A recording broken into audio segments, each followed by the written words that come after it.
Let's discuss microbiology, the second lecture in the Streptococcus group. So once again we have the same gram positive कोक्साई. ठीक है, तो हमने पहले ही पढ़ा है कि ग्राम पॉजिटिव कोक्साई को हम कैटलेज पे कैटलेज पॉजिटिव और कैटलेज नेगेटिव में डिवाइड करते हैं. जो कैटलेज पॉजिटिव होंगे वो होंगे स्टेफ को अगर आपको याद हो तो हम कोगुलेज पे फिर टू कैटेगरीज में डिवाइड करेंगे, जो ऑरियस हो और दूसरी कैटेगरी में हमारे साथ हैं एपिडर्माइट्स एंड सेप्रोफेटिकस. ठीक है, तो जो कोगुलेज पॉजिटिव होंगे वो ऑरियस होंगे और जो नेगेटिव होंगे तो वो होंगे दो किस्म के, वो तो या एपिडर्माइडस या सेप्रोफेटिकस होंगे. फिर इन दोनों को ऐसे डिफरेंशिएट करते हैं कि नोबायसिन की इसको सेंसिटिविटी देखते हैं. तो अगर नोबायसिन को सेंसिटिव हो तो वो एपिडर्माइडस होगा और रेजिस्टेंट हो तो वो सेप्रोफेटिकस होगा. और डिजीज हमको पहले से याद है कि staph aureus is notorious for abscess, toxic shock syndrome, staphylococcal scarlet skin syndrome and so on. Epidermidis is infection with जो foreign bodies in the body होते हैं, जैसे ventricular peritoneal shunt, heart walls, ठीक है, और कैथेटर्स एटसेट्रा. और जो सेप्रोपेटिकस है ये यूटीआई काज करता है in young sexually active females में. ठीक है, then let's come to streptococcus that is catalase negative. और जो कैटलेज नेगेटिव तो उसको फिर हम हीमोलिसिस पे 3 कैटेगरीज में डिवाइड करते हैं, अल्फा हीमोलिसिस में, बीटा हीमोलिटिक्स में और गेमा में. और हमने ये भी याद रखा था कि जो अल्फा में पी है और पार्शियल में पी है, बाकी किसी में पी नहीं है, तो पार्शियल होगी अल्फा हीमोलिटिक्स. ठीक है, फिर हमने कहा था कि बीटा इज बॉम्बिंग, तो ये बॉम्बिंग करता है तो सारे सेल्स को लाइस करता है, तो ये काज करेगा कंप्लीट हीमोलिसिस. और गेमा जो है ये गेम खेलता रहता है तो कोई काम नहीं करता, and it will cause no haemolysis at all. ठीक है, फिर हम आगे इसको डिवाइड करेंगे दो ग्रुप्स में, इसको दो में और इसको दो में. ठीक है, तो वो इसके जो दो इंपॉर्टेंट है, तो once again look at the P. तो एक उसका हो गया नीमोकोकस, ठीक है, और दूसरा नीमोकोकस के साथ हो गया विरिडेंस ग्रुप. सही. अच्छा, इसके दो जो है जो हमने ऑलरेडी पढ़े हैं, एक हो गया ग्रुप ए स्ट्रेप्टोकोकस और दो हो गया ग्रुप बी स्ट्रेप्टोकोकस. ठीक है, ग्रुप ए जो है ये रिमेटिक के लिए बहुत फेमस है और पोस्ट स्ट्रेप्टोकोकल ग्लोमेरुलोनेफ्राइटिस में, जबकि जीबीएस जो है it cognize vagina of the pregnant female और न्यूनेटल सेप्सिस मेनिंजाइटिस के लिए बहुत ज़्यादा इंपॉर्टेंट है. और थर्ड जो है इसको दो मेंबर्स हैं, एक है इंटीरोकोकस और दूसरा है none इंटीरोकोकस. So let's move ahead. Thank you so much. The alpha that is partial. तो अब देखें ना कि जो हमने बीटा पढ़ा था, गेमे पढ़ा था, उसके किसी के नाम में पी नहीं था, यहाँ इसके नाम में पी आता है, सो इट इज पार्शियल. ठीक है, अच्छा, इसको हम based on optochin sensitivity two groups में डिवाइड करते हैं. अगर ऑप्टोजन सेंसिटिव हो और बाइल में सॉल्युबल हो, ठीक है, तो इसको हम स्टेप नेमोनी कहेंगे.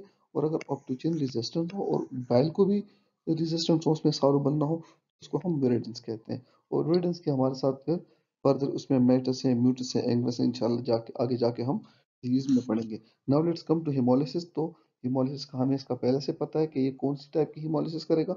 Alpha haemolysis. कैटलेज पॉजिटिव होगा कि नेगेटिव, क्योंकि पॉजिटिव हमारे साथ स्टेफ है. कोगुलेज वो भी पॉजिटिव हमारे साथ स्टेफ है, तो ये डेफिनेटली नेगेटिव होगा. ऑप्टोचिन तो हमने कहा कि ये ऑप्टोचिन सेंसिटिव होगा.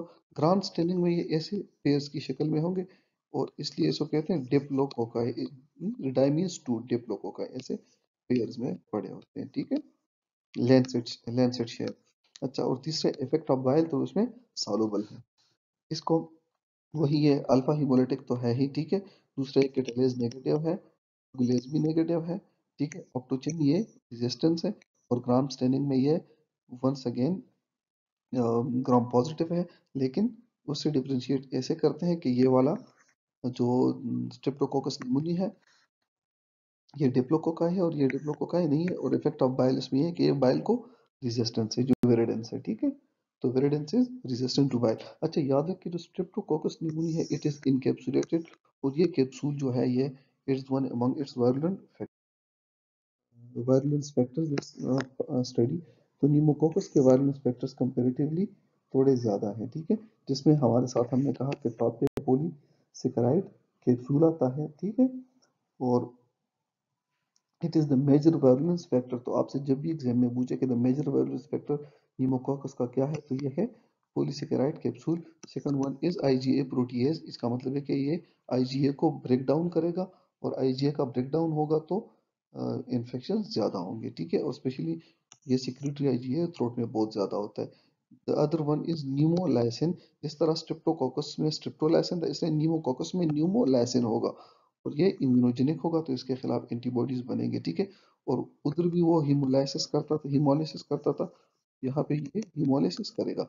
अच्छा, टीकोइक एसिड जो है, इसके बारे में ये याद रखें कि जो ग्राम पॉजिटिव है, ये उनका फीचर है टीकोइक एसिड, इसको दूसरा नाम लाइपोटिकोइक एसिड भी बोलते हैं। और ये जस्ट लाइक जो पाइलस फ्लैजेला वगैरह होते हैं, उसकी तरह ये एक्सटेंड करता है from the membrane to the exterior. Let's suppose ये मेम्ब्रेन है, तो इससे ऐसा एक स्ट्रक्चर बाहर को एक्सटेंड करेगा, जिसको हम टीकोइक एसिड कहते हैं, या इसको लाइपोटिकोइक एसिड कहते हैं, ठीक है।